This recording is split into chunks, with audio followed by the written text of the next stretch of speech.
Okay.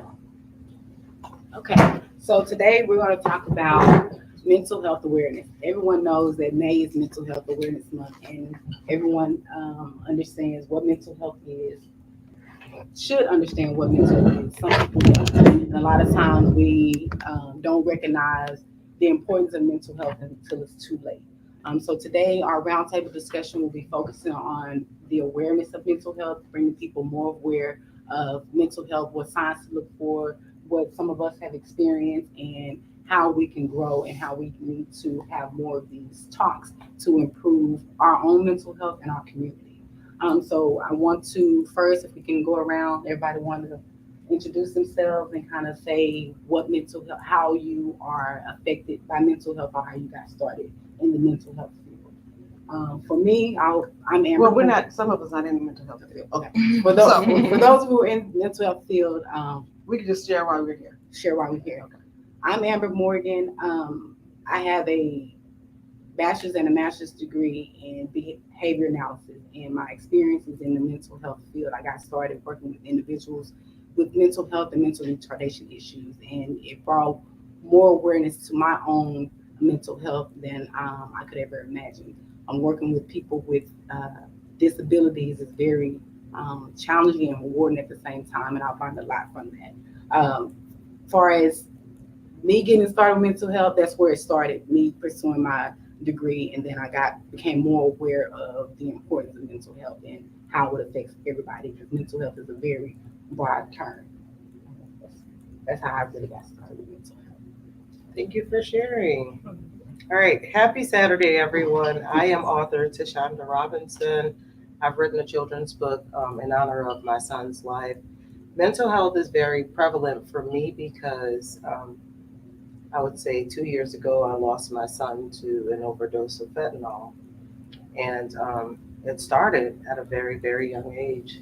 In fact, like you said, I can remember since grade school, there were issues and challenges that he dealt with. Um, I would say, like, at the age of 17, he played sports. He was very athletic.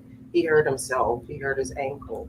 And being a young mom and entrusting the doctors, I brought him to an ER and they wrote him out a prescription with Tylenol with codeine in it. And again, we don't question the doctors. We just go with whatever they say. And I sort of like listened, and that's where it all started. Like he was 17, he was a senior in high school.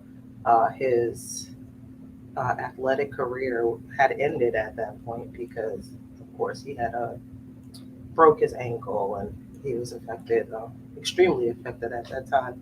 And so I would say like he was able to finish high school, but I did see him like downward spiral out of control from like 17 to the age of 20.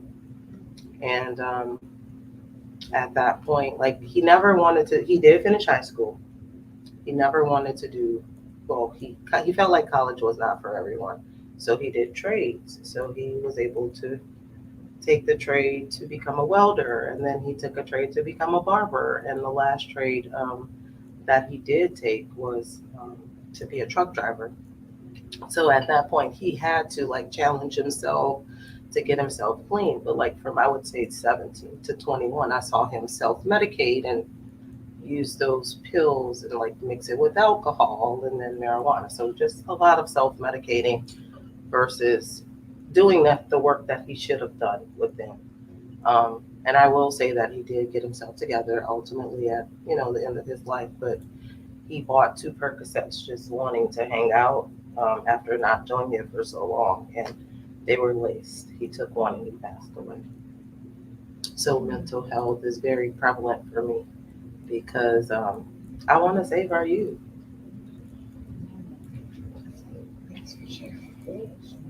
I'm Francine Francis, and I'm relatively new to the Fort Worth area. So I'm exploring as many options as possible because I spent 34 years in education on various levels.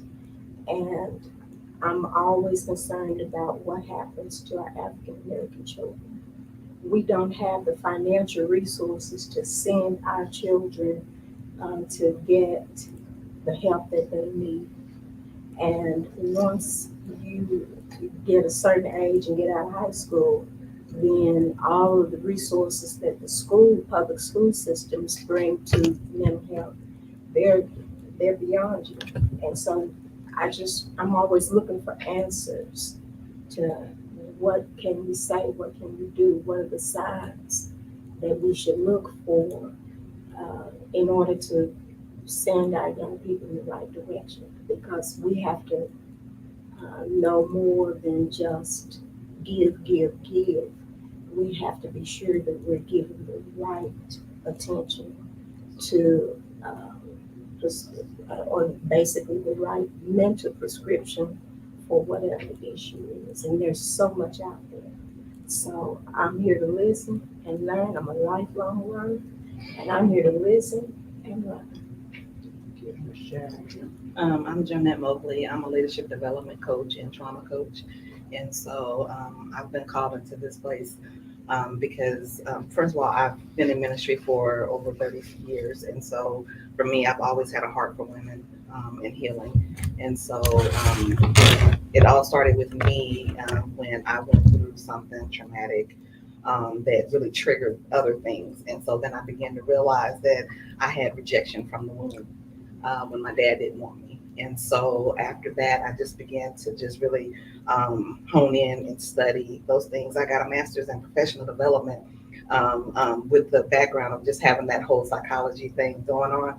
And so as God would send women my way, it would always be because of past traumas. It would always be something that they were hurting from, but they couldn't get unstuck. And so for me, helping them to get unstuck and to heal and move forward into the purpose that God has called them to. So thank you.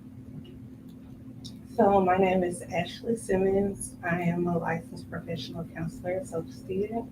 And I got into the field because I really just wanted to help destigmatize mental health. And I love our people, but the stigma when it comes to mental health, we'll all just suffer in silence and never say anything. So yeah, that's what I'm doing these days. I'm just trying to make a difference in my community. Thank you. My name is Carrie O'Brien. I'm also licensed professional counselor associate. I don't know what brought me into mental health, but it was something I knew that I always wanted to do. Now in my role at the nonprofit, we work with a lot of people in the community that's just underserved, high trauma, neglected, and I am really seeing the benefit and the impact that our services can provide to women and children, those who are in school struggling. And it has just drawn me closer and made me want to be or have more of an impact on our community. Thank you very much. Okay. Hello, everyone. I don't think I'm in. I don't like filming myself. So there it is. Okay. Okay. My name is Donna Craddock. I am co-owner of the Doc Bookshop, and we've been doing this for about 16 years. Actually, we're doing a little celebration at 4 o'clock today. But and so just being in the community, we've seen a whole lot. A whole lot. And mental health is something I'm so glad that we're bringing awareness to. Okay, and that we're starting to have these conversations, because we get people coming in the store all the time, and I think we all can benefit from a conversation on mental health, because we all got issues. But people come in the store all the time with baggage, with stuff. And even though we're a bookstore, I'm finding out that we're also, for lack of a better word, we're having to become counselors for some of our customers, because they're dealing with a lot. It's a lot happening, and really after COVID, it even kind of escalated. And so I'm not licensed or anything, but I definitely have a concern for mental health, because I know there's a lot of people out there, and including myself. I think everyone in America have mental health issues, okay? From our food, from what they're just throwing at us, and just there's a lot going on. So I think all of us have some level of mental health anxiety, Yes. but I think some of us are really suffering because in addition to that, they experience some other trauma in their life. And so I just want to be able to, just have this conversation. And I know we were talking, we had a Sister Sunday, and we were talking about mental health. And so I just threw it out there. I said, ladies, we would love to do a mental health roundtable. And the ladies of Sister Sunday, because Sisterhood Foundation, which Amber heads, they do our Sister Sunday, and they offered to host this meeting. So thank you for doing that, and thank you to Shonda, because Shonda was there at the event. She said, "Hey, I'm on board." So I appreciate that, and so here we are, and I want this to be a very informal conversation and just an open conversation and dialogue dealing with mental health and just ways. And okay, here's Miss Neek. Good morning. Sorry, Just in I'm time feeling to- good. Okay, you can sit right Yeah, here. it's taking everything in me. You press your way It'll show through. up.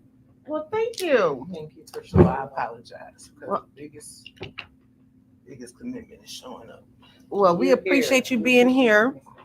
And she was at the sister. She was at the sister Sunday event as well, and she said, "I'm coming." So I appreciate that. So Thank you for mentioning that, because tomorrow we have Sister Sunday. We host it every third Sunday. every third Sunday we do And Sister tomorrow Sunday. is art therapy. So we're going to paint and kind of Release some of that release stress. some of the stress that we've all been going through. And so it's free to people, for African American women to come and just enjoy the company of each other, because we have that negative stigma out there that, about us, and we want to kind of get away from that. So Sister Sunday is open to our people, our women. So how do people know what events you have coming up? Is it a We usually bookstore? post it on the- website or? Yes, yes, we usually post all of the events that we host here on the website, and then also on the Sisterhood page as well. And I'll give y'all. And we do social media. You do social media marketing as well, Mhm. and we do our e-blast. We try to get the word out. Okay. I mean, it's for the people too, Right. Mhm. We were just going around giving our introductions on who we are and how we got started with mental health. You want to introduce yourself? Fair enough. So I'm Miss Neek, also known as Miss Neek Revamp, and I am a lot of things. I'm a mom of 10. I'm a serial entrepreneur. I'm an author, motivational speaker. I'm a social media influencer. Blah, blah, blah, blah, blah, blah, blah. I'm a queen of many hairs is my little slogan. I've had a very tumultuous upbringing, which has also made me a trauma healing coach, because I know trauma, that trick named trauma. It's my collar. And one of my biggest journeys with this mental health realm has been familiarizing myself with those issues, with those traumas, doing a deep dive within myself and figuring out where my issues lie, where they stem from, trying to track them all. I'm doing like a genealogy thing, trying to track it all backwards and figure out where it comes, because my biggest goal is to break all generational curses. So I'm not just mending myself, but I'm mending those that come after me, and I'm mending those all the willing, because the folk behind me ain't willing. They like, child, I've been like this. And it's like, okay, you think that's okay? But to each his own, your journey is yours, So I got on this journey because I had a lot of trauma. I had a lot of trauma. I was molested, I grew up in a house where I was being beaten. I ended up in the system. You want to hear about it? It's in the book. If my past wasn't so dark, my future wouldn't shine so bright as my memoir. And it speaks volumes to what I went through. Again, I'm a mom of 10, so I started young. But I'm proud of my journey. I'm proud of, living out loud, because my I feel like it's the most important because so many of us, we go through these journeys silently. We go through them alone. And because we feel alone, this, when you're dealing with mental health, you're dealing with a singular issue. You think that it's just you. And the reality is, baby, your best friend could be going through this. Your sister in the next room could be going through this. Your mom or dad could be going through this. But because everyone keeps it to themselves, whether for shame or they don't want to burden someone else, or whatever the case may be, whatever the ideology is behind it, you know we don't share that. And so the first thing I did after I got through with accepting it for myself, because I was shamed too, like, I don't want to put all this out there because you know what I mean, like, folk gonna judge me, child, they gonna crucify me. Like, I was so scared, like, but I don't like fear. To me, fear is the devil. So anything that I'm afraid of, I face. And boy, it ain't easy. But I've never had it easy. So I'm cool with facing it. And at the end of the day, when I find a true purpose in whatever it is I'm doing, I will push hell and high waters to get to it. And for me, it was just like, okay, well, when I was going through what I was going through, I was looking for an advocate. I was looking for somebody who could at least say that they went through some of this stuff, like some, just a little bit of it, a smidgen of it. I was looking for a book that could just help me, just identify myself even in a little bit. You know what I'm saying? I heard Oprah's story where she, talked about, being molested. I heard Maya Angelou, story about being molested and then going mute, like, but no one else was talking about like what I went through. Like, it didn't get deep, it didn't get dark, it didn't get, what I'm saying? It was kind of like, well, this happened, and then whoo, now I'm this, and I was like, nah, dog, I need more, like, because I'm going through like a lot. It's in layers for me. And so I realized early, like, okay, I'm gonna have to put this out there because I know I can't be by myself. Like, once I got out of the, individuality of it all, because you gotta first share that it ain't just you. You know what I'm saying? You gotta get comfortable with the fact that it's not just you. No matter how hard the devil work to tell you that you by yourself, you're a liar. Like, it is not just you, and even if you can find yourself, your story in somebody else, even just a smidgen of it, then you at least know, well, they may not have gone through everything I went through, but at least they went through this much. So if they went through this much, somebody else might have gone through the other part of it. You know what I mean? Like, so you start to kind of like paste together what's been going on, around you, or, just kind of, you just reach out, you just kind of like yearn for somebody else to connect to. And when you can't do that, and for me, I couldn't do that, it was just like, well, at the very least, I'm going to put out what I learned. I'm going to put out what's happening to me. I'm going to put out my experience. So I went on this journey selfishly. It was just really just to kind of like, get it out. I had to get it out. And so I got it out in the book, and I got it out on the internet, and I got it out, and I just threw it out there and was like, Lord Jesus, just protect me for whatever is going to happen, because I knew backlash was going to happen. I knew family was going to be like, that bitch, like, I just knew. And I am telling y'all, not one negative thing. Nobody. Now I had my book tour. My family showed up and they knew they was in the book. Like, I'm like, wait, this some crazy what? Like, I kid you not. And to this day, I hear whispers. I hear family members felt some type of way. I hear people bought the book and never read it because they just assumed I talk dirty about them. You feel me? But the point is, and that too is mental health. Like, cause why you pretending? Yeah. Say your piece. Feel how you feel. Like, my story, just as well as if you share your story, and every story, this is my perspective. Only mine. This isn't for me to create the narrative of the entire thing, because people on the outside have different perspectives on what happened, right? We all can watch the same video and get a different perspective on that video. You get what I'm saying? So I'm saying my piece, and I'm saying it enough so that I can separate, like, so I can get my freedom from it. Now, you go write your book then. Right. It's okay. And mention my book so they can get mine and then get yours, and then we all make some money. Like, I'm just saying, like, so it's just getting into this whole thing. Like, when you struggle, and I didn't tell you guys, I'm a suicide survivor. So like mental health for me is deep. It's real deep.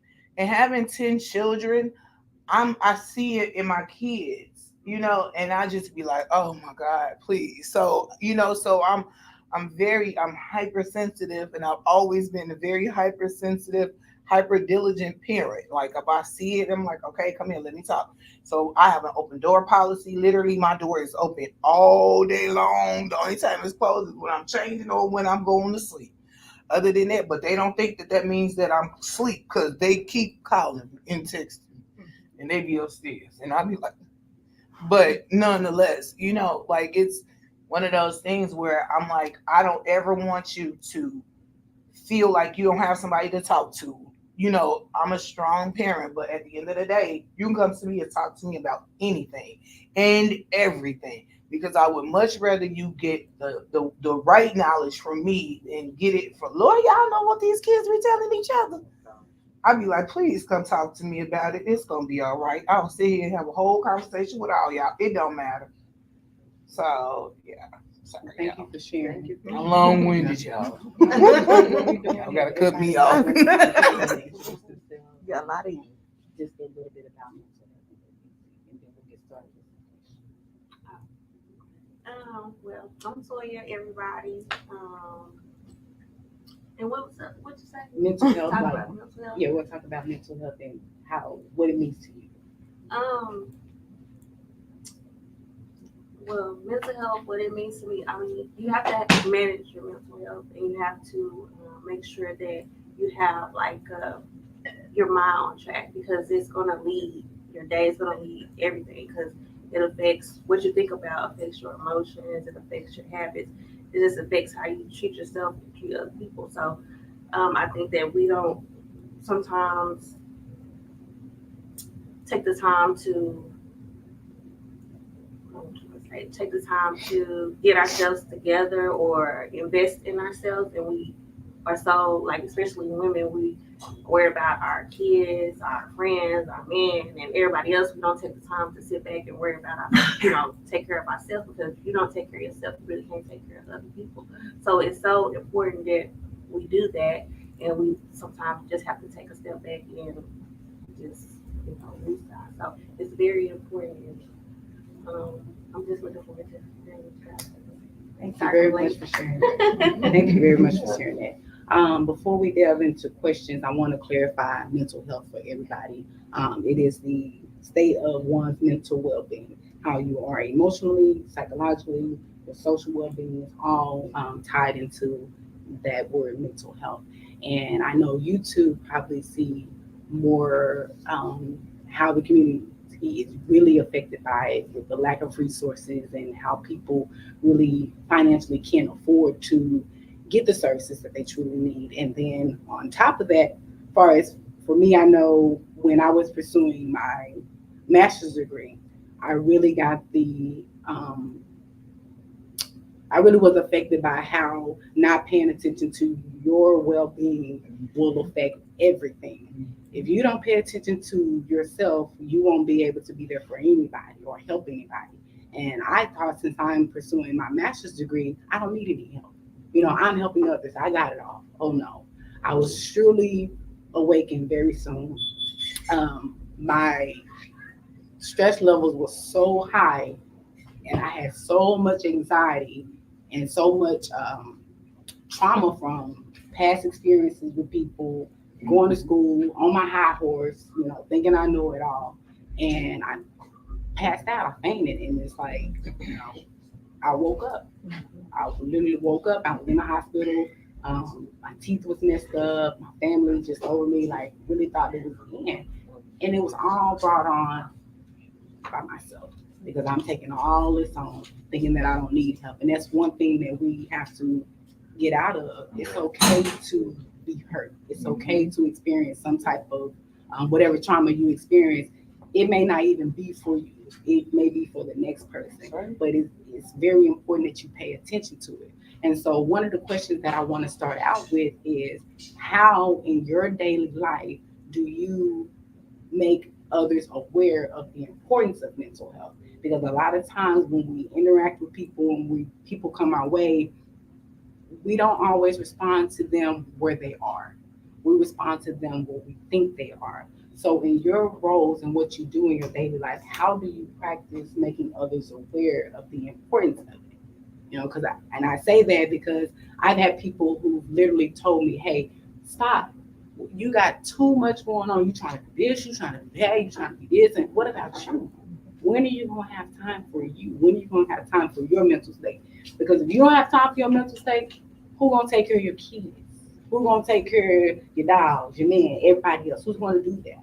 So how do you all in your daily lives practice that? How do you practice helping others become aware of mental health? In terms of practicing showing or identifying the signs or helping others identify the signs of finding it, in my role, I'm a before and after school teacher. And so I oversee 70 to 100 students every day.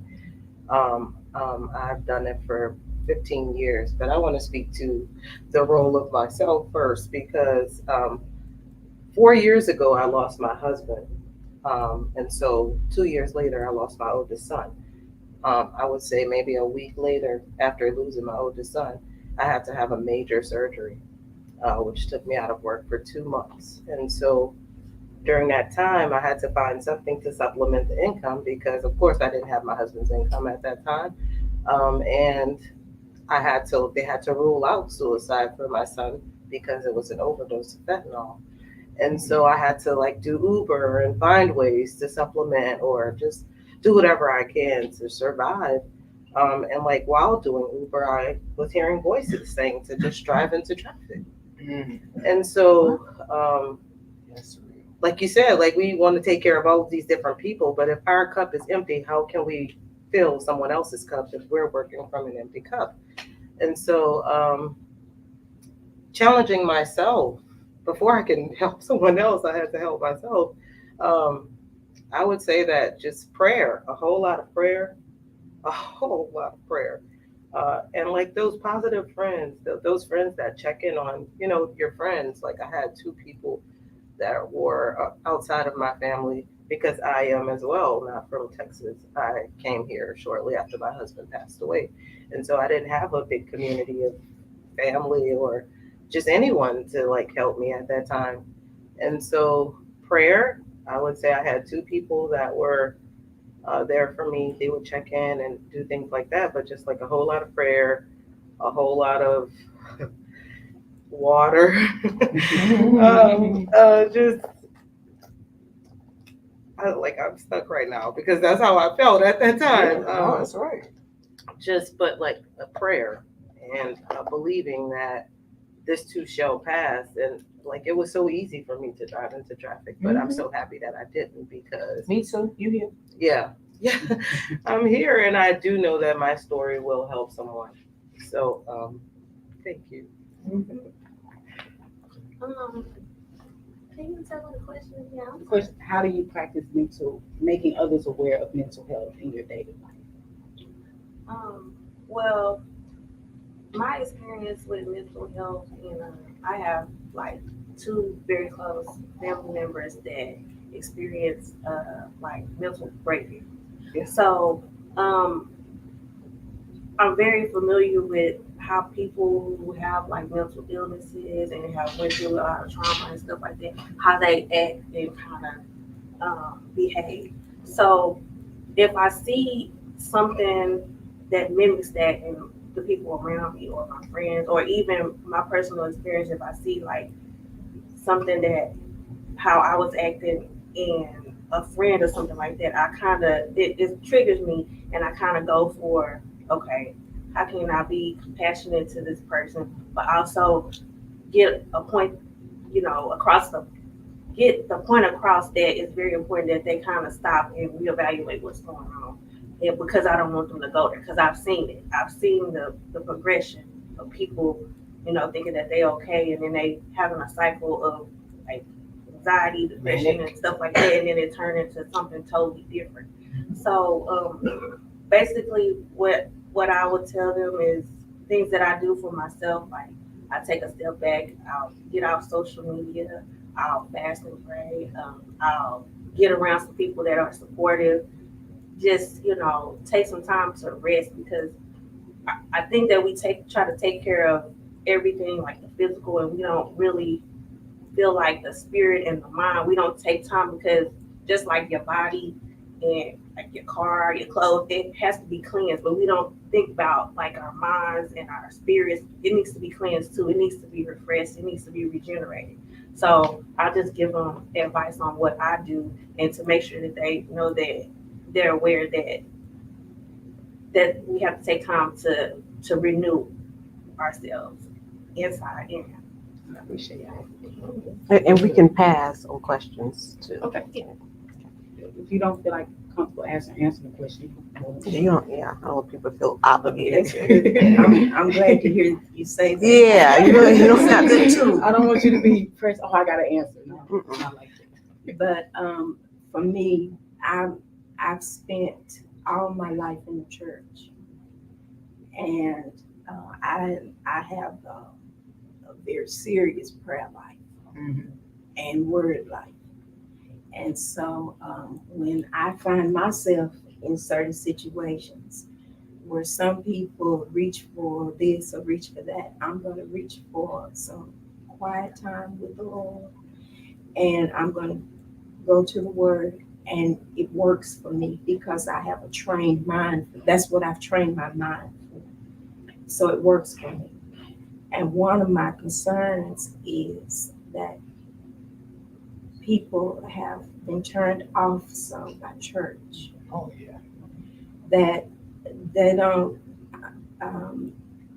we've come to an understanding that you don't have to have church life to have, or a religious life to have a relationship with God. No. And the people who need God the most, which all of us need, but the people who need Him the most are the ones who are the most turned off by church.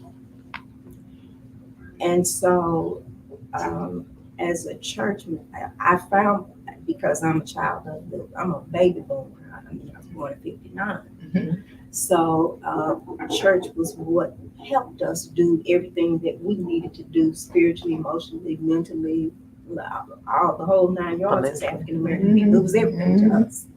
And so I know how to get what I need from church, and rake in what I need and pitchfork out what I don't need. But there's a generation coming up who are so turned off by church, they don't understand what the value they can find in being around people who have like minds in a prayer life, and what it can do for them, and how to sometimes when if you use a tool, you see maybe in the kitchen a tool that you use, and you found a way, you figured out a way to use it, and you like the way you use it, and then you see the directions. This is the way you really use it. And it's like, oh, I didn't know you could do that. Can opener is a great example. Yes, exactly. Oh, It's coming to yeah. my mind. I didn't know you could do that. Or it should be this one, blah, blah.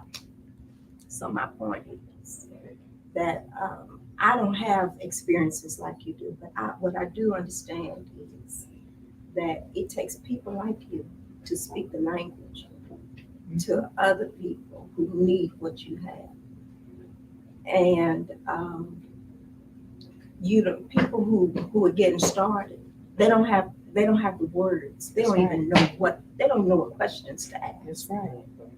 They don't know where to start. But when they come across somebody like you, Yes, ma'am.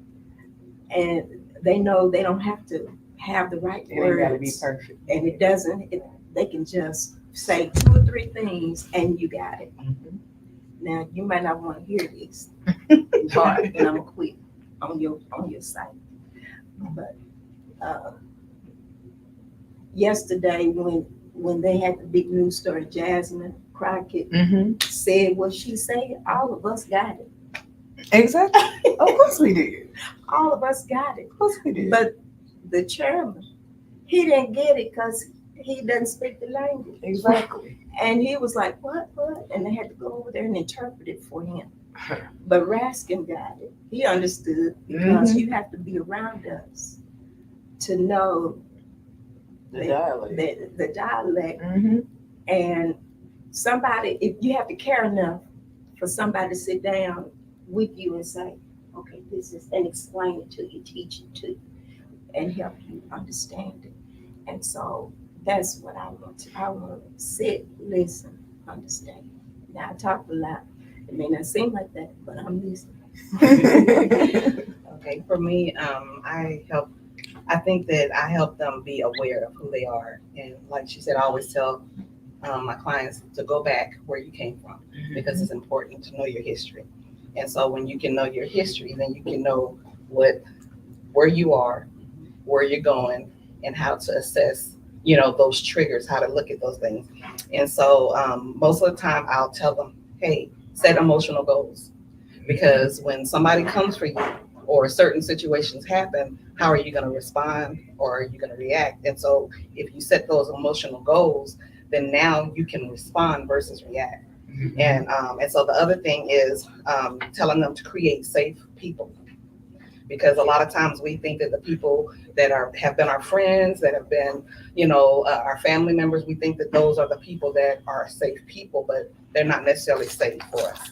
And so helping them to find those safe people so that those days that they're not doing so well, hey, who is my go-to person? I tell people all the time also that that everybody plays a different role in your life. It doesn't mean that you have to fire everybody, right? But you have to know you have a ride or die. You have, that confidant. You have different people who play different roles. Just because I'm your role, ride or die doesn't mean that you can confide in me about certain things because maybe I got loose lips. That's right. You see, so you have to know who you're dealing with and know who they are, but it's important to create safe spaces with safe people. So I'm big on setting emotional goals and creating safe people in your life. So Thank you. I'm not super wordy, so but I do believe representation matters. Like it's so important to me. And I think when it comes to mental health, a lot of times when you talk to someone about going to therapy or seeing someone, you think of like an older white man or a white lady. And like you said, they don't understand the culture. They don't understand the dialect. So some things can be missed, especially if some of those experiences have to do with being Black in America. And so how I kind of try to destigmatize that is like here lately, because I recently started a private practice.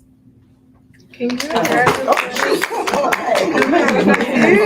very good job. I have been making content. So I've been making different videos that I post on Facebook, that I post on Instagram to kind of make them aware because it's Mental Health Awareness Month. So I launched my private practice on May 1st. And so I told them that I would be posting content and information that will hopefully leave them with a greater sense of awareness by the end of the month. So that's what I try to do daily. Another thing that I think is important for me and I try to do with like my family and my friends is just being a listening ear. There you go. I think and just letting them know, like, because sometimes, people will call you for advice, but they already know what they want to do. They have their mind made up. And sometimes they just need somebody to say, like, validate it. So that's what I try to do for them. If they're right, if it's if right, it's something good, if it's not like this, Right. but definitely just giving them that support and that validation. So that's what I try to do.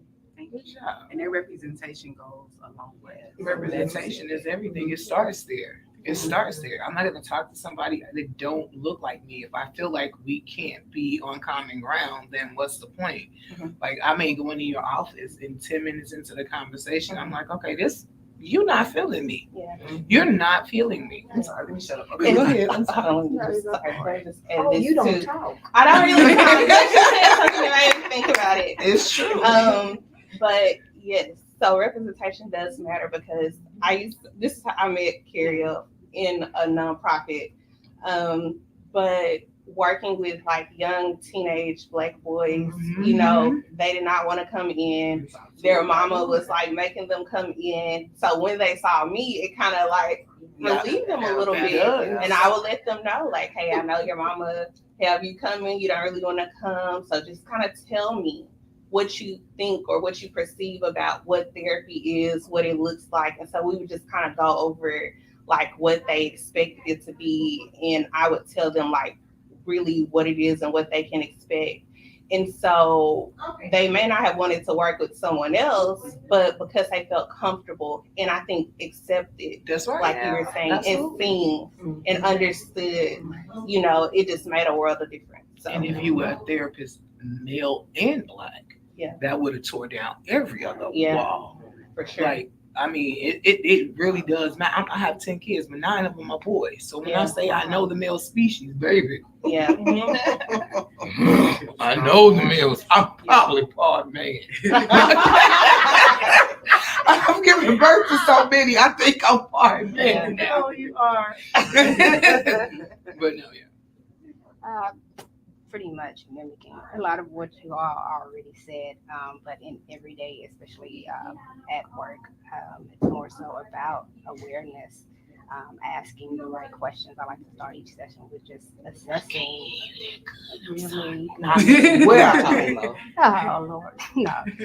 In session, I do like to start each session with like an assessment, like how's your appetite, how's your sleep, are you having those thoughts of suicide, whatever else.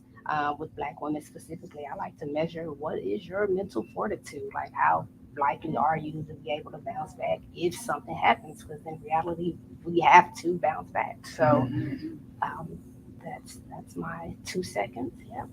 Good job. Very much. For me, I am a go-to person. It's just I don't care who I meet, strangers, people in my life. I'm a go-to person. So that means that I carry a lot for other people, in addition to carrying what is already on my plate. So I'm always unbalanced, and so I've had to learn how to. And I'm an empath, and on top of all of that, so I feel everything, no matter what. You ain't gotta tell me nothing, and I know you got something going on.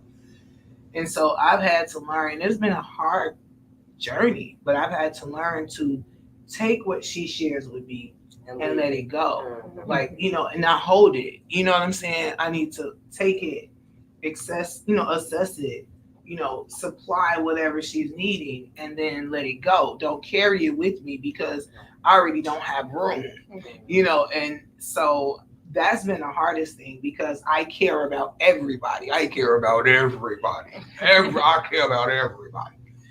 And so it does affect me when somebody that I care about, which is everybody, is feeling some type of way or not in the right space and stuff like that.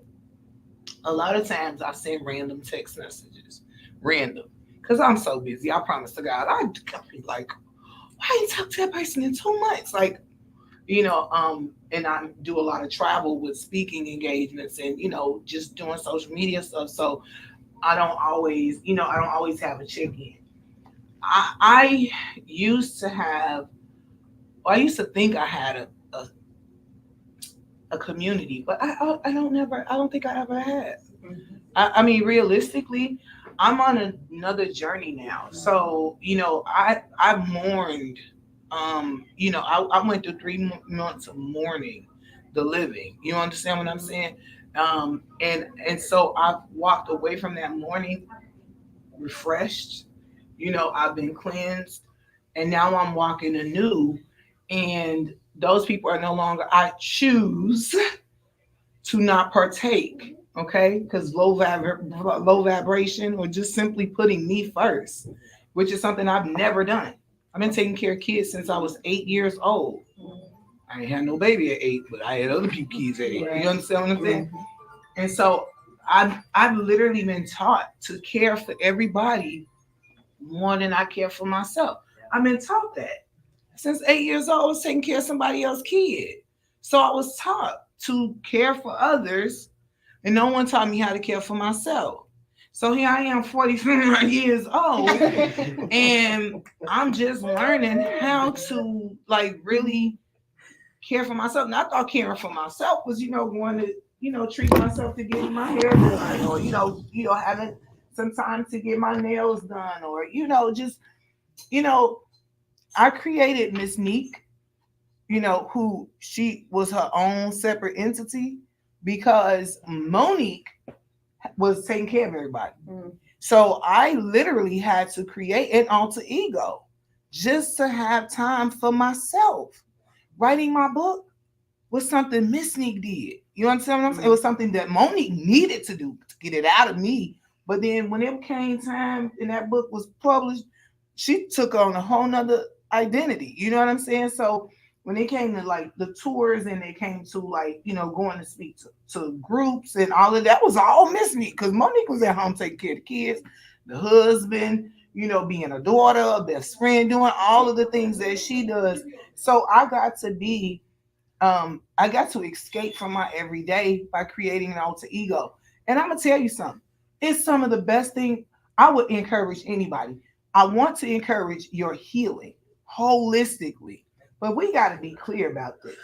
We as women carry on so much that sometimes we got to pretend. We got to lie to ourselves. We have to create another pocket of ourselves just to whatever, just to justify. Because sometimes we feel like we can't. We feel selfish if we think about ourselves. We feel selfish if we do something for ourselves. We feel selfish if we take out a little bit of time for ourselves. If I go get a hotel room away from my husband and my kids, I might feel selfish by doing that because the kids ain't been nowhere. So why not take them? You know what I mean? Like, and so what I created, and maybe it's part of my psychosis, whatever, but it helped. That trick named Trump, baby, she came in. And it's just like I had to create that. I encourage you, if that's what you got to do, if you got to lie to yourself just to get what you need out of yourself, then damn it, do it. Hey, whatever. It's better than lying to yourself that everything is okay when it's not. It's better than pretending that, your plate isn't full when it is. If you got to lie to yourself and say, hey, look, we're going to pretend to be old girl over here real quick. And we're going to do that once every other month. You get what I'm saying? So that you can just take a little bit of that load off of yourself. Whatever old girl like to do, if old girl like to party for the weekend, if old girl like to find a spiritual mentor for the weekend, whatever old girl like to do, let old girl do what she do. Because at the end of the day, the results are still going to happen. You're going to get some of that freedom. You're going to get some of that clutter is going to be, cleared out. And it's like, okay. And you come back to the table. And when you can start putting in new thoughts, you'll be like, okay, whoo, must be some room in there because before I couldn't think. I couldn't hear myself. I couldn't feel myself. I didn't know what was going on. I couldn't hear God. I couldn't hear, and it's like I had to do that. I had to carry the burden of everybody. So me coming out of this mourning period where I'm mourning the living because I've had, and I'm telling y'all, this was real mourning. This was real mourning, real like death, real. And I realized that it was a death. It was an absolute death. It was a massacre of who I used to be because it was absolutely imperative that I become now who I am. And it's been a long time coming. And I've showed up for myself in many places, but I've never showed up for myself in a unified way, the way I am now. And I literally check in with myself and be like, how you feel about that? Is that good? You think that's all right? Okay. And for people around me, because I am the go-to person, I'm always like, okay, I'm always going to be a listening ear. I'm always going to be a shoulder. I'm always going to be, that person. I put myself out there. It's always been my role. And I always ask when it's all said and done, how can I show up for you? How can I support you? How can I? And if they know, they know. And they tell me. But if they don't, then we go to the next level. Okay. So you're saying this is happening, this is happening, this is when I give advice. Sometimes, y'all, we just need people to hear us. We don't need the advice. Sometimes you just want to be heard. Because you living in a world where don't nobody hear you, and you feel invisible. You feel like no one sees you, no one sees your efforts, no one sees your change, no one sees what you're trying to do. No one believes in you. You don't. You walk in this world. You can have all of church. So, You can be a part of the biggest church in the country and still go and be invisible. You can be the pastor of that church and be invisible. You're around people every single day. And I just wanted to touch on your subject when you mentioned church in general. yeah. I think the importance about church is that it's simply that it's church and it's the folk in the church. Understand that we are turned off to the people and the behaviors within the church, Yeah. not God. Mm-hmm. We're all receiving God. Mm-hmm. I am not religious or no, and I will never be, but I am spiritual to my core. Mm-hmm. And I know for an absolute fact, baby, it is a higher power that has come along on this journey, that is guiding me through this journey and all of that. However, I don't necessarily need to have a congregation of whoever's around me. What I do need is protected, supportive people, right? Which don't have to be in a church.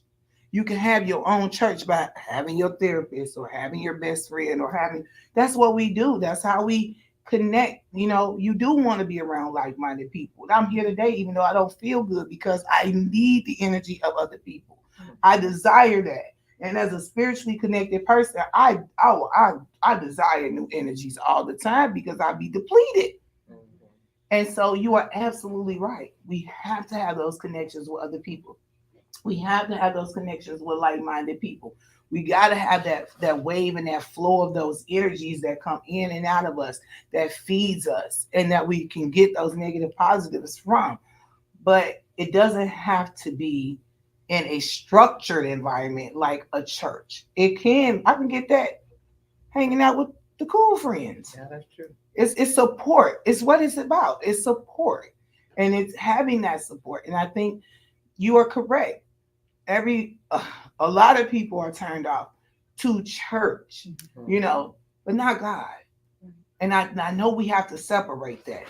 A lot of people, not saying you, but I do know people in your demographic who think, well, if you don't go to church, you don't believe in God. I have an argument with my great aunt all the time. I'll be like, Auntie, I never said I don't believe in God. What is wrong? What's wrong? I know you don't believe in God, baby, but I said, whoa, where did that come from? Hold up.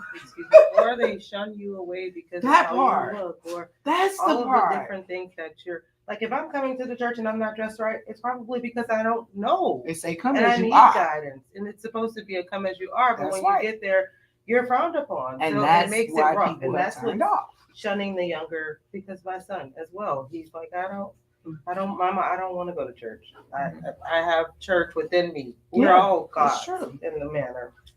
And yeah, One sorry. thing I want to do, kind of with wrapping up everybody's question, I think everybody had amazing answers.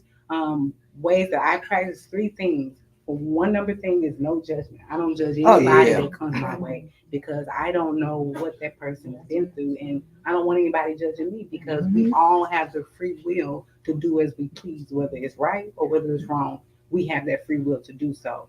And another thing is intentional. When I'm talking to someone, I'm being intentional about what I'm saying and how I'm interacting with that person because I want to be the best version of me. I want to operate higher self because I know how it is to operate lower self in dealing with people. So I'm being intentional.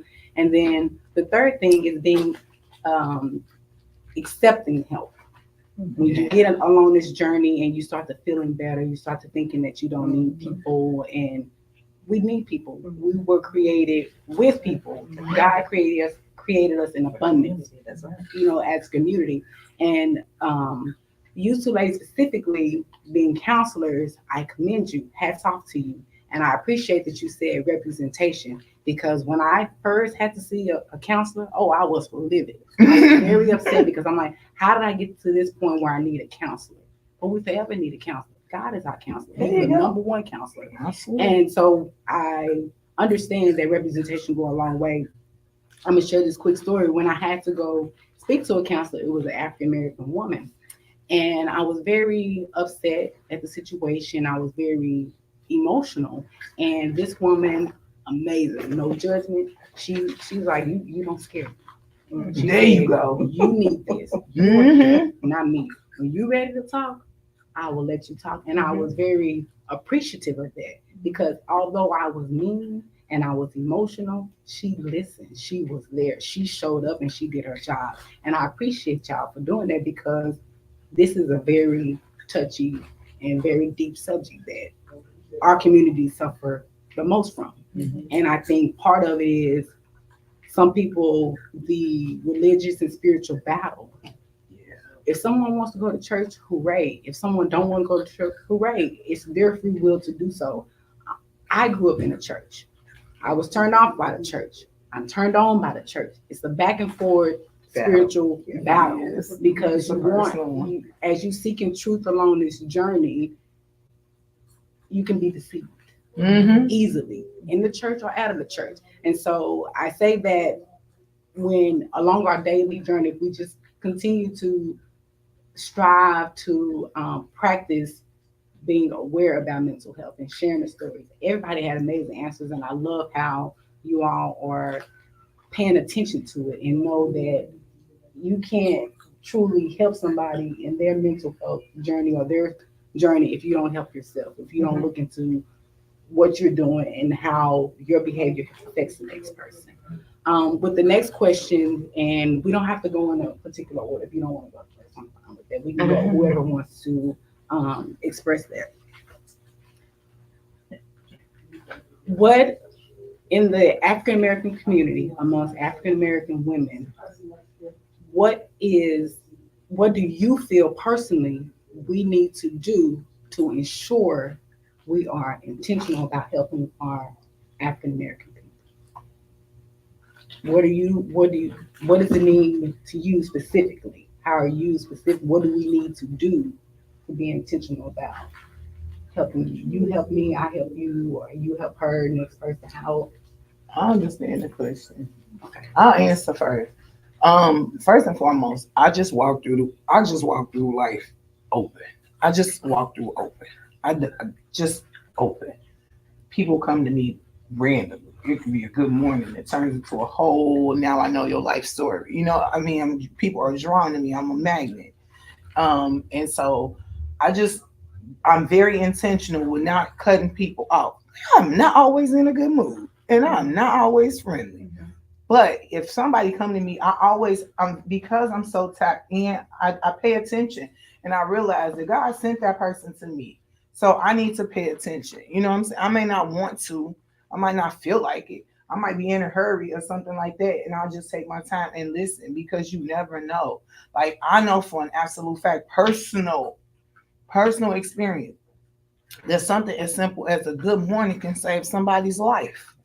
For an absolute fact. I'll share this story. I was about 16 years, no.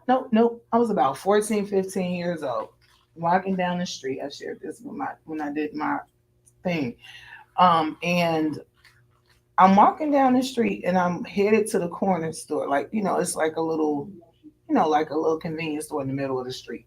And as I'm headed to the store, I'm walking from my high school. So I'm walking this way and there's this sketchy character coming, like in the opposite direction. Now it's the middle of the morning, but ain't nobody else on this street, but he and I. And I ain't gonna lie, I'm kind of like clutching my pearls, cause clenching my purse, cause he looking sketchy, And I'm getting ready to go into the store, and as he comes closer to me, because I'm scared, I say good morning. Like I just say something. You know what I mean? So I'm like, good morning. I told you I don't like fear. So I'm just like, good morning, and then he just kind of looked at me like, morning, and I walked in the store.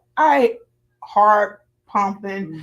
I'm scared out of my mind because he looked, I don't know why, I don't know what it was, but I know now that I was just feeling his energies. But I didn't know why I was like, what, like, why am I feeling freaked out about this man? It's the daytime. He do something to me, somebody go see it, but I'm looking around like, ain't nobody outside. So I go in, I get what I'm gonna get, and as I come out the store, he was standing there. Oh hell! Now I'm really panicking because now I'm like, oh Lord, like why is he still here? And he looked at me and I'm like, and he's like, why did you say good morning to me? I was like, I don't know. Just saying good morning. Just felt like saying good morning. Right? And he was like, no, like really, why did you say good morning to me? And I was like, because I just said good morning. You were going by me. Like I just said good morning.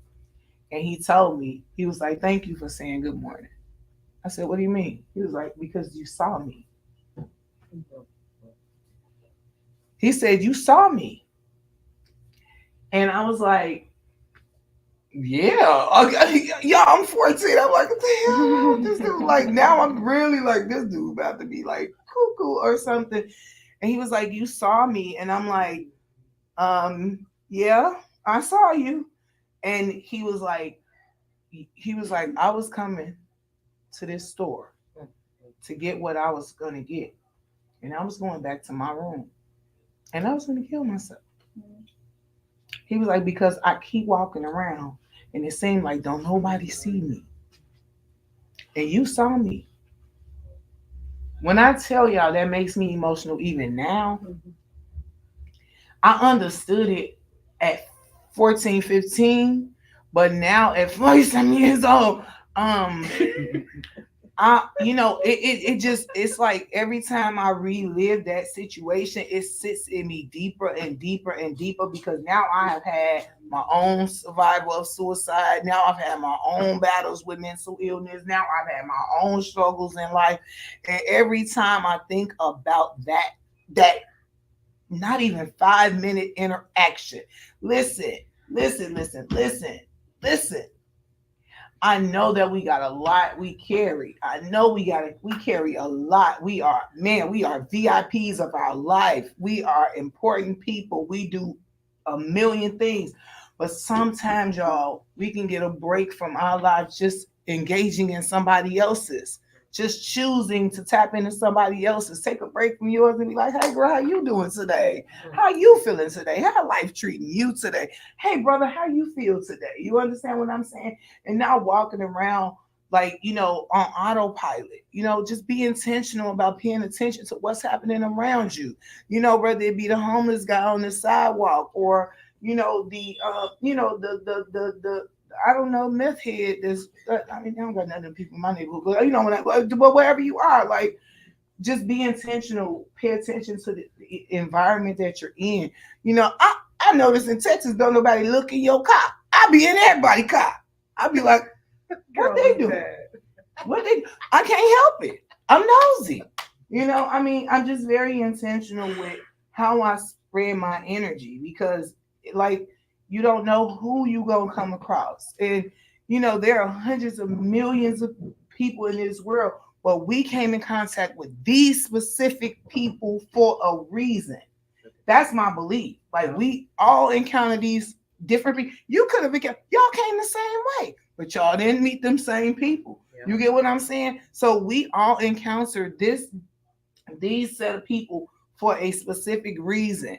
They may never, you never see them ever again, but for some reason it was important at that moment, at that time, on that day, at that light, you know what I'm saying, in that store or whatever the case may be. So there's some level of prevalence to that. So just be intentional with paying attention to what's going on around you. That's how I just move. Like, what you doing over there? Oh, okay. I got mama ass too, so I feel like I see everything. Thank you for sharing. Yeah, thank you. Anyone else want to share? How in the African American community amongst us women, African American women, how do we, like, what are the next steps? What do we do to make sure we are being intentional for our sisters when you're approached by women, when students or African American people come into your office? How are we making sure that, like, what are the next steps? Like, when you go out of here, how are we preparing? When you leave out of my office, you're doing the same for the next person. I too believe that every connection is a divine connection. I feel like we don't meet people by accident. Mm-mm. It's ordained. And since the loss of my husband and my son, I'll just use my job. For instance, I oversee 70 to 100 students every afternoon. I'm so thankful because I feel like, yes, I've endured so much of loss and pain, but God has provided it back to me tenfold because I'm able to show up for those families and in their lives. And oftentimes, like I work in Keller ISD, I would say a month ago we had 3 suicides, one junior, one senior, and one fifth grader. So it's becoming more and more prevalent with our younger youth. Yes. And so I encountered this kid. He's half Mexican, half African American. And even in his community within the family, he's being treated differently because he's a little bit darker than the family and his hair is a little bit curlier and he's being frowned upon. And again, we're in Keller ISD, so it's majority predominantly Caucasian. And so imagine what he has to go through, not only in his family life, but now in school. And so when it gets to me, it's after school. And one of the slogans that the company that I work for, it's a part of their rights and responsibilities is that we all have the right to try again. Now, throughout his day, he's been said that he's the worst, and he's just he thinks very negatively about himself because of what he's experiencing daily. It feels like to me every moment of his life, and so by the time he makes it to me, and again, I was broken and torn and like feeling like, oh Lord, why me, this, that, and the third. But I understand my lesson, and so I'm constantly reminding him, like, or all of them, because even though I work with predominantly Caucasian, they struggle with suicide as well. It's like a higher rate. At a higher rate, a much higher very rate. high. Yes, ma'am. And so I'm constantly reminding them that because oftentimes those after school programs are really where they get their healing and their everything that they need because their parents are okay. So with them, it's like their parents can afford everything because they're fortunate and they're privileged, but they don't get them enough love. Or I would say they don't feel like they receive enough love from their parents. So it's constantly like finding that balance in between, like showing them that I love them, but also showing the kids that are less fortunate how valuable they are. So it's very tough. It's tough again because sometimes I told you like my cup is not filled and I'm pouring from an empty cup, and that's where I go back to church and get the filling that I need, and or to my Bible and do the work that I need to do that's required of me. But I'm always like reminding them that you matter. We all belong. You're awesome, because like even I would say we have one more week of school left. And he's gonna be a great kid if he can see himself. But like right now, like he'll do things for attention, and oftentimes that's how they show you through behaviors. And so like this last week of school, I was asking my staff, like, how should we address the situation and how should we assess it? Because I don't know if I'm going to return back to that room because it's a lot going. But anyway, what I wanted to do is still be impactful and like have him remember our encounter.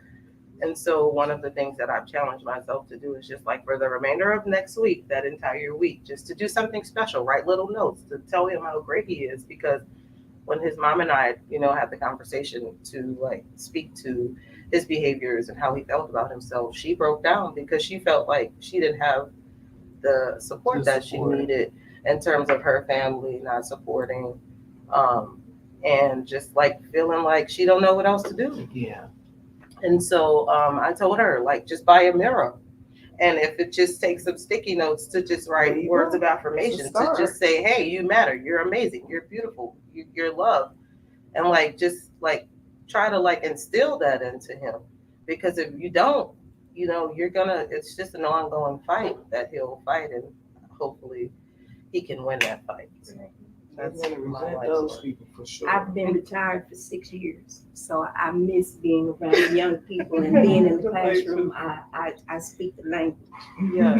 and that was one of the things that I considered my educational career as my ministry because of the things that I knew and understood about life. I was able to pour into the ones that I felt like, the ones who act out the most are the ones who need That's right. the most That's attention true. and the most direction and the most instruction. The most And love. that's the The problem, most love. and definitely the most most love. love. Yeah. But the Bible even tells us that if a person learns from you, they will love you. Right. So these children are, if they learn from, if you're meeting a need, if they learn from you, they will never forget It's true. what you taught them, or they won't forget you. Mm-hmm. And they may not remember your name, but they'll see your face. Mm-hmm. And I'm very concerned. I remember watching it happen. Our mixed children, who, because there was a time in our culture Yeah. that when there were mixed children, we embraced them. Oh yeah. Where Yeah. they were ostracized by whatever mixture they came from. And we still embrace our children who are like that. And because, especially since these mothers who are not of the African American culture, they don't know who they're dealing with, Mhm. especially if it's a son, Mm-hmm. Oh boy. because he has a lot of his father in him, That's right. and it's difficult for to be understood if you don't have this skin. Yeah. You need to have this skin to get it. So if and everything that's, I'm not generalizing anybody. Mhm. So everybody has different stories, except for Stephen, blah blah. But that's one of the things I miss about being around the students, because they need what we have. And when you say what intent, the intent is to help people, and you have to help people find it for themselves. They have to do the talking. You can't. If people are talking, then they are thinking, and if you're thinking, you're learning. And so you're getting the tools and resources that you need to do whatever it is you want to do. The highest level. Anyway, my point is this. So what I try to do is be intentional about helping people find their purpose. Yes. And because once you find your purpose, the rest is on automatic pilot. Yeah. Because you know what matters. Everything on this table may be important, but you may only need to concentrate on one or two things. And if you learn the one or two things that are important for you to concentrate on, then the rest of it turns into noise. Mm-hmm. And you don't have to overload yourself trying to fix everything that's coming at you. So I try to be intentional. My husband and I call it getting close to the fire. Now, y'all church people, if y'all know anything about the Bible, y'all know that Moses saw the burning bush and said, I'm gonna go closer to the fire and see what's going on. And then God spoke that when the Lord saw that, he turned side to see. When the Lord saw him, he had his attention, then he spoke to him. And so we call it getting close to the fire. So when he asked me, where you going this morning? I said, I'm going to get close to the fire to see if it's something. And I have enjoyed my time here, learning more, listening. Y'all are wonderful. And these are the kind of conversations that we need in our community. Correct. And it has to be small, because everybody wants to talk, not everybody. It needs to be small so that you can say what needs to be said. But I'm enjoying you all so much. I'm filling my cup. you Good. you help with me. Can I ask you a question? How did you last? Because considering the fact that I've lost my husband and my son, my patience is this little now. I don't have much left. But I do know that the fight is still there. It's still in me. It's still there. And I do still want to help families. But I don't know if I can deal with the racism on in terms of my end because again, I'm in Keller. How do you keep going forward? I have a lot to say about that. That makes it very briefly. Right. When I was in my first 2 years of teaching, I taught high school. And my third year, they turned my campus into all ninth graders. And ninth grade is very different from teaching 12th graders, Mhm. believe me. That's true. And Sure I was you so love frustrated, everything. but I went to a church convention. And the preacher preached a message that I'll never forget. You can barely see his face, but once again, you remember what you know, That's what right. you learned. And the premise of his whole message was, if I don't do it, who will? There you go. God, That this is part. resignation. Oh Yeah. my goodness. Thank Yeah. you. Yes. Thank Yeah. you. If I don't do it, and that gave me over 30 more years to do what I did. Yeah. And that was always that if I don't do it, who will? Yeah. And Keller's been in the news for being prejudiced. Oh my God. So I get you. Oh God. It's so tough for me. It's tough. Not to I cut say, you off. why show up for them when we can show up for ourselves? I You don't know, have to but be it's there tough. to do your work. You can do it for Yes. your own people who would I appreciate saw a it. teacher, y'all, like, I don't know, it's recorded, whatever, however, but this is what I'm really seeing today, to this day, 2024. There was a special needs kid. She was a special needs teacher. She was in front of the parent. She took the backpack. And when they entered the school, she threw it on the ground. And she was like, pick it up, pick it up. Now, if he's special needs, he's already struggling. So I walk over and I'm like, hey, buddy, pick up your backpack. His brother's standing right there. The brother picked up the backpack first. She was like, no, put it back down. He has to learn. So I walked up and I'm like, hey, buddy, pick up your backpack. Pick up your backpack. So I help him. I pick it up. I put it on him. And I looked at her. I said, shame on you. Excuse me. I know that I probably shouldn't have, but No, you I wanted to yes, say, you should. I wanted to say, You said I what wanted you to had slap to the say, shit but out of her. instead of what you want to say. my Yes. friends, but I was like, shame on you. Like, if he's already in special needs, he needs help. He needs your assistance. And so, like you said, after hearing that there were 3 suicides, again, I know that the fight continues. And it's like what you said, if not me, then who? So I do want to walk away, but it's like, if not me, then who's going to fight for those kids? Exactly. Who's going to stand in the And gap? one of the things that I understood as my role is I'm here to stand in this gap for my people. And we have to, as African Americans, we got to rub our tongues and pat our heads at the same time because we have to work on fixing our culture. We have some issues that only we can fix because our children don't listen to anybody else like they listen to us. This is true.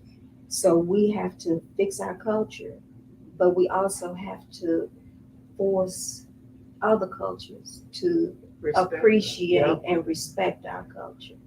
And so the battle has changed with all of this critical race theory and fighting the wokeism, and the battle has changed, but we're fit for the task. And nobody can do it like a Black woman.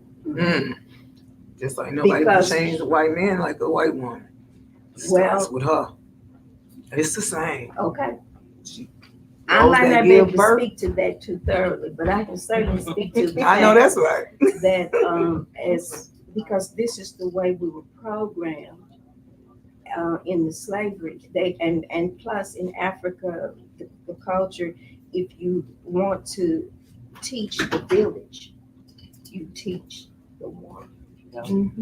And what the slave masters learned to understand from that is, if you want to control the slaves, control the woman, because she's going to see to it that her child never gets treated like this.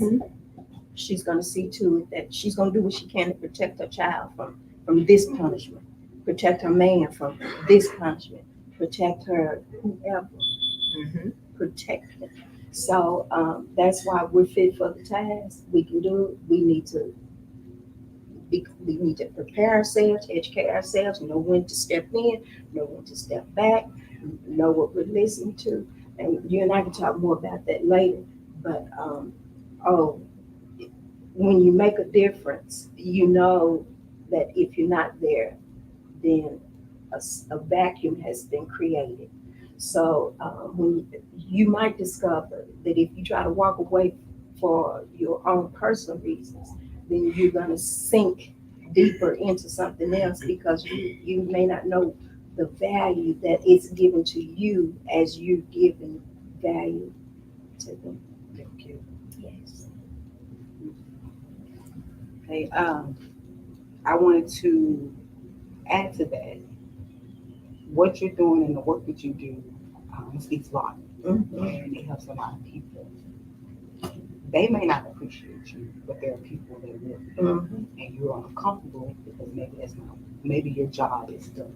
Maybe you've done what you needed to do. Now it's time for you to elevate and move forward and help the next person. You said, as far as fixing our culture, how important is that for us to move along this journey to do that? And how do we do that with the things changing? The fight has changed. The generation, there's a huge generational gap between the older generation and the younger generation. How do we do that? When we have mental health issues, when we have so much trauma that we've experienced and that we're trying to overcome, how do we bridge that gap and get closer and say, hey, you know, you don't know me. You don't know me. We don't know.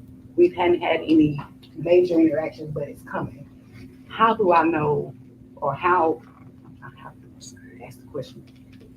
How do we fix it? How do we know? How does she know that you can come? You can come to me. You can call me, and when you cry, I'm gonna cry with you. You mad? I'm gonna be mad. Let's pull up. What we pulling up to? How do we fix it? Oh, I'll be cool. You know, how does because I understand the racism. Like it weighs heavily.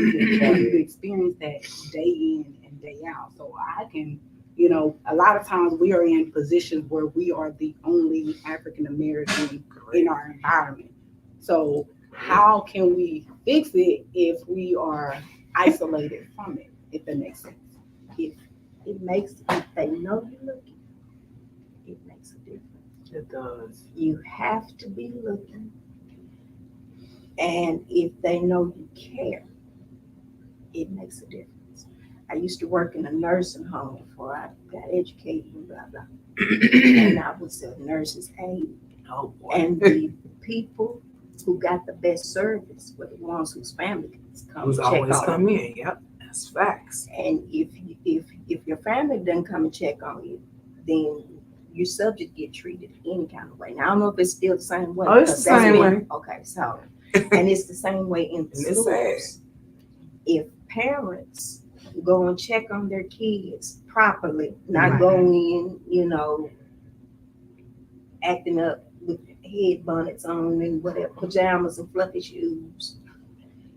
If they go in and do things the right way, their child gets treated differently. Now, it's hard. There's a balance. That's why I said I talk, because I get it. There's a balance between, you cannot put your job in jeopardy by saying to a parent, you should have seen the way they treat your No, child. I have to, like, in regards to my role, I have to report, like, whatever happened Absolutely. throughout their day. And for 2 weeks, I had one kindergarten student come to me every day saying, he was just sad. He was crying every day for 2 weeks. Why are you sad? I'm crying because my friend says I'm black, and I'm crying because I'm ugly, because my friend says that I'm ugly because I'm black. And I'm like, again, there's the try again rule. So I'll give you 5 minutes to debrief, but like we're gonna have a great afternoon, because I'm like, we're just gonna have an adventure. And so I had to really relay that information to that parent, and she addressed the superintendent and everybody. And so the staff that worked at the school, it's like they don't speak to me. I don't care. I don't care because I'm not there for people to speak to me. But they understand that I do care, and like it's changed. The environment has changed, and the tension is so thick that you can cut it with a knife. And it's like again, for my well-being and my mental health, I'm feeling that I should walk away because the load it's a heavy load. Yeah. And I do understand if it's not me, then who? But it's heavy. It's a heavy. I'm going to load. speak to that if I can. Anything worth having is worth fighting for. But that's also meaning you. Mhm. You are absolutely worth fighting for. Mhm. And you do have to figure out what that balance is. Now, she is correct. I have that same mentality. If not me, who? That is really a big mantra for me. If not me, who? That's the reason why I continue to share my story, continue to go. Because if not me, who? Because I still don't see nobody else. I see many more people who have joined the bandwagon, but you know what I'm saying? Like, if it started with me, so if not me, who? But that's the part, right? It starts with you. It doesn't have to end with you. There is someone else to take your spot. You do not have to stay there. However, you very well may be the person to train that next person. You see what I'm saying? So I would suggest to you, create your exit strategy. I've already Okay? agreed. That's why I've written that children's Yes. book, and I've done, like you said, I've done some things, Yes. and I plan to write more children's books to highlight the importance of how beautiful we are. Just And so many and things. so let's take all of that, right? Mhm. Understand that the reason why we are authors Mhm. are because of the experiences we live Mhm. or the experiences we experience Mhm. through other people, Mhm. right? That is going to make you an even better author because you have now had these firsthand experiences. Mhm. Life, life is the best teacher. Experience is the best teacher of all. So now you have a level, you have a target market, you have a targeted audience. You understand? Now you know exactly who to target, and you know exactly firsthand what they're experiencing. So you know exactly. So that baby that you are coddling and supporting and pouring into, he needs that book. Mhm. You understand what I'm saying? You create your exit strategy because you should not suffer. You're doing what you're supposed to do. You are there. Mhm. And you're showing up and you're showing out and you're doing what you're supposed to do. And for that, you are going to forever be rewarded. That baby and those babies are going to forever remember you because of that. You're making a powerful impact on their lives. You understand? But at the end of the day, you still have to live your own life and you still have to be safe within your own self. Mhm. And if you know that the tensions have gotten that, then it's okay. It's okay. You go ahead and start preparing whatever you need to prepare for the next person. Let them be the advocate now. You advocate still, but you do it in a different way. See, God brought you to that position to gain the experience and the knowledge, to learn, to experience all of that, to soak it all in, and to be an impact. Now, sometimes we are not meant for all of these journeys. None of these journeys are supposed to last forever. That's true. So now, okay, I feel like if you feel like you are here, then it is time. Don't ignore it. I know. Don't turn it off. Yeah. Lean into it. Mhm. Lean into it because what you're going to lean into is the understanding around it. Mhm. So now, this is what you do. You keep doing what you do. You know what I'm saying? You keep walking in your purpose. This is still, you're still walking in your purpose. You're still fulfilling your destiny. You are still doing what you are supposed to be doing, and you're still impacting those lives the way you're supposed to. You're just doing it in a different way. One that is a little bit less stressful. One that doesn't, you know what I'm saying, play with your mental as much. You know what I'm saying? One that don't test your gangster. You understand what I'm saying? Because I would have been like, I know I'm a rebel, y'all, and I would have. I'm not the house nigga. They would have had to hang me. Oh yeah, I said like, the same thing. what I've I been mean, dead first like, day of slavery, child. Exactly. For So sure. this is so tough to walk into that every day. But thank you. Yeah. Yeah. Also, if in fact you do stay, Mhm. these groups, Mhm. you got to have your community because you got to have somewhere to unpack it. Yes. You got to have somewhere to unpack it. You got to have somebody to be like, girl, let me tell you about what happened today. You got to have somewhere to unpack it because you can't keep carrying it. Because if today was the most racist, stressful, frustrating day ever, you got to turn around and you like, damn, I got to go back tomorrow. You got to let that go.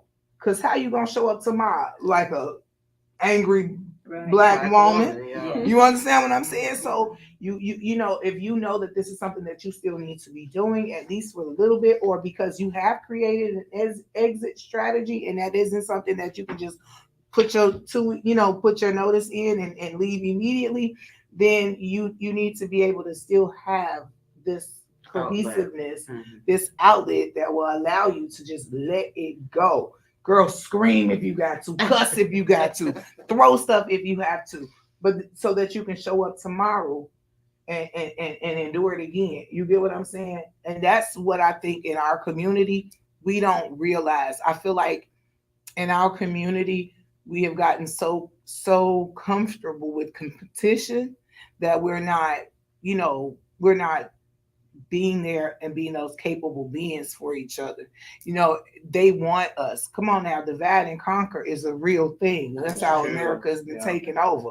So they've continued to, pin the dark skinned girl against the light skinned girl. Pin the men against the women. I mean, come on now, any which way they can try to, throw a little wrench in the plans, they absolutely do. And so for us, being intentional with just being cohesive with each other. Like, I don't care if I don't like you. So what? Like, give me a real reason to not like you. Like, I shouldn't not like you because you said something I don't agree with. I shouldn't not like you because your lifestyle is that way. You see what I'm saying? We have to take the superficial, just ideology of it all away. I think that as Black women, as melanated queens, as the, as the abolitionists of this land, because this is ours, let's be clear. We are the leaders. We are, in fact, the leaders. And it's like, it has to start with us. And we have to be intentional. We have to be intentional in not just what we say, but how we say it, the love we give, the lessons we teach, and all of those things. We have to be intentional.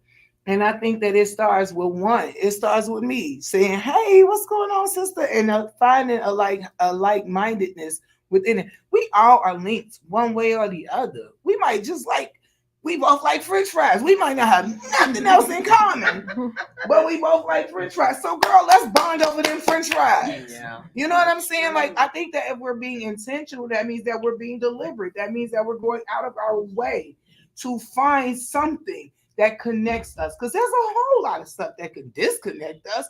Why don't we go out of our way to find what connects us? That's right. Come on, let's be intentional about connecting.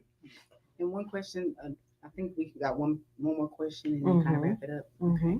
I want to, for you that you are counselors and you see different mental health patients throughout your years of experience, what is the number one problem that you see when it comes to addressing mental health in adults and kids?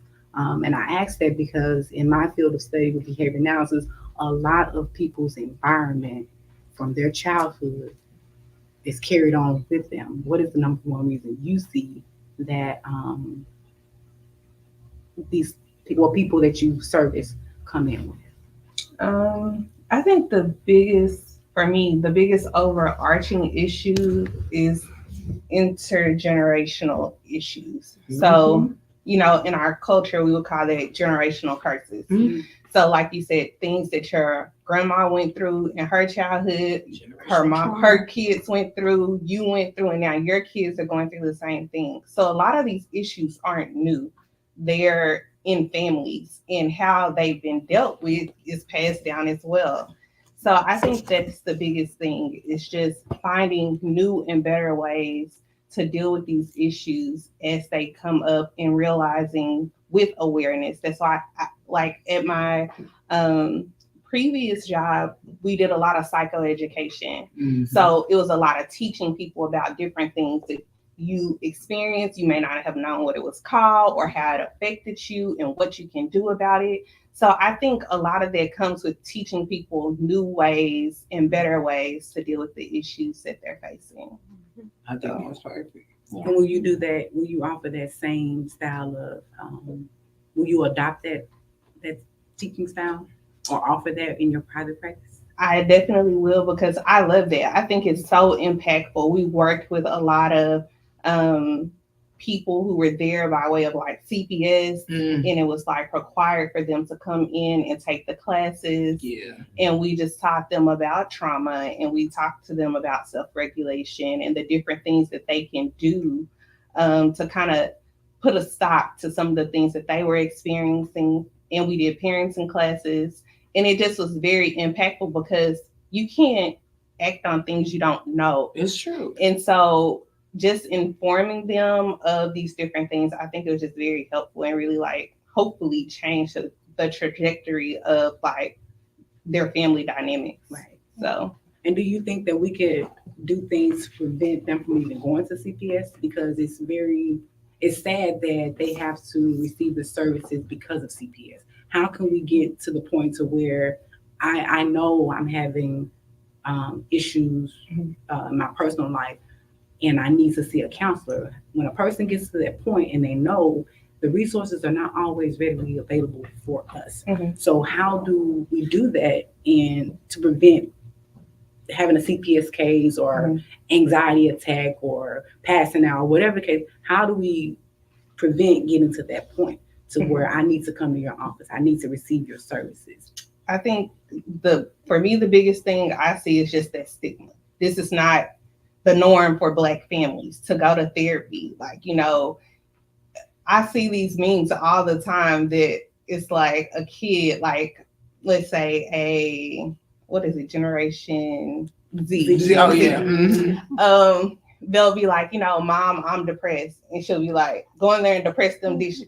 You know, but like that's It's how funny, Black but it's families. not. It's real. funny, but it's not It's funny real. because that's right. literally how we handle It's mental true. health issues in our community. It's true. So it really comes with just changing the conversations around it and seeing representation. Like people are out here having roundtables. People are out here who are therapists, who are Black.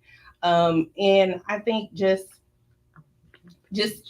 being seen, kind of like just putting it out there. And like you said, just having different avenues. I don't know what those avenues are as far as making it more accessible. That's why I'm here, because hopefully I was like, you know, I could find some ways to make it more accessible.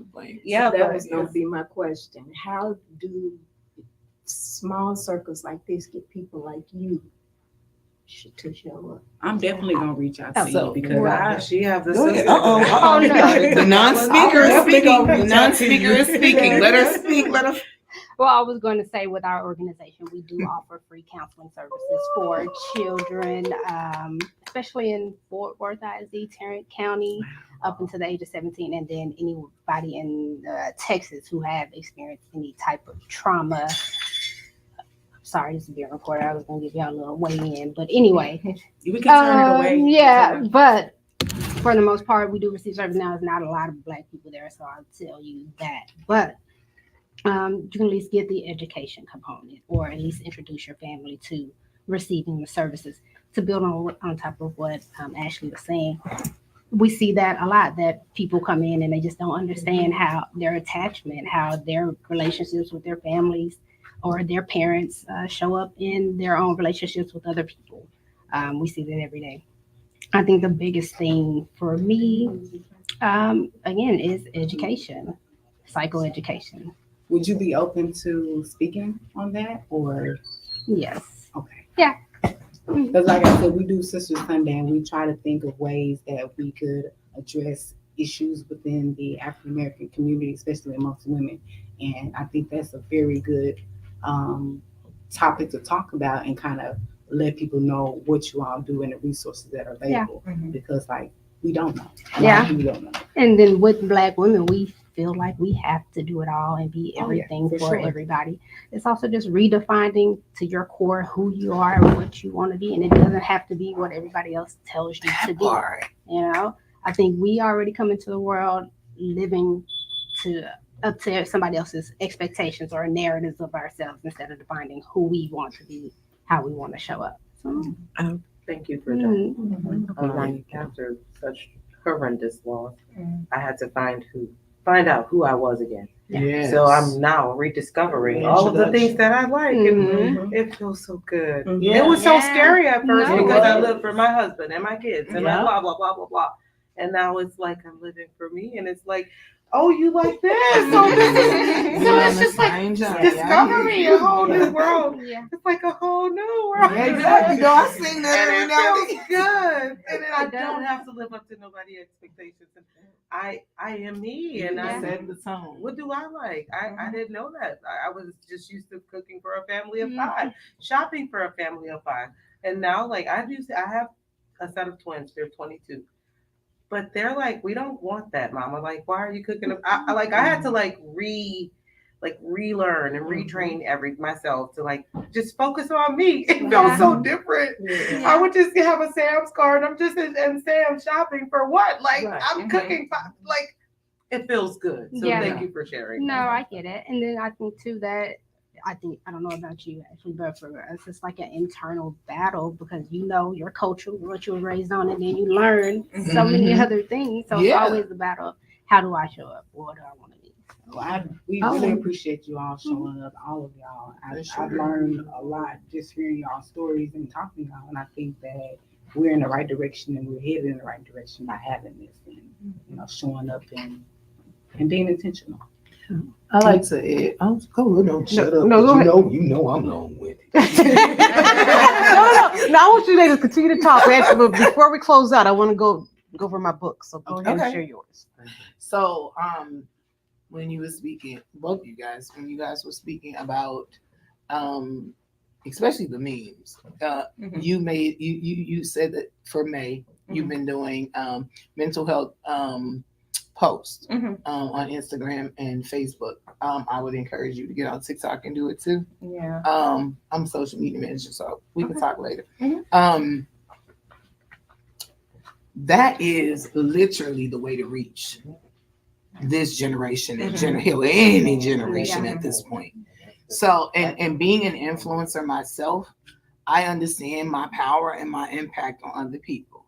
And so that's the reason why, with over 100 and some thousand, followers, I use my platforms for good.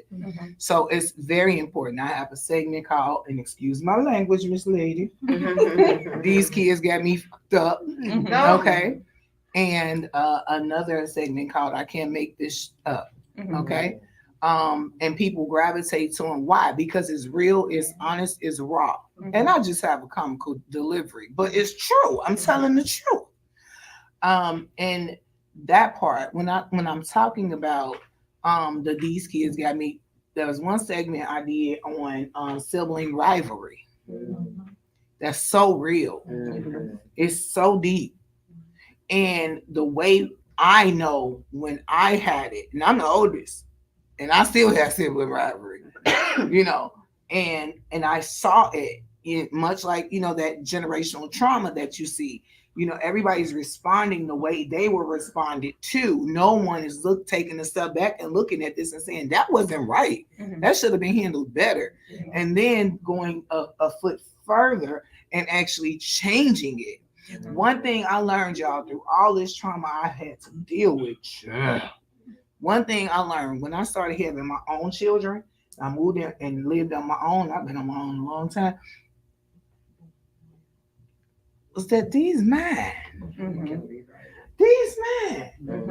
I get to teach them what I want them to know. I get to start my own traditions. I get to start, decide what we celebrate, what we don't.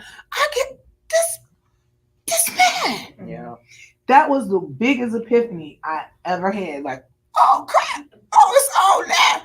And you better know that I have a much better relationship with my children than my parents ever had with me. That my kids know that it ain't nothing that I won't do for them.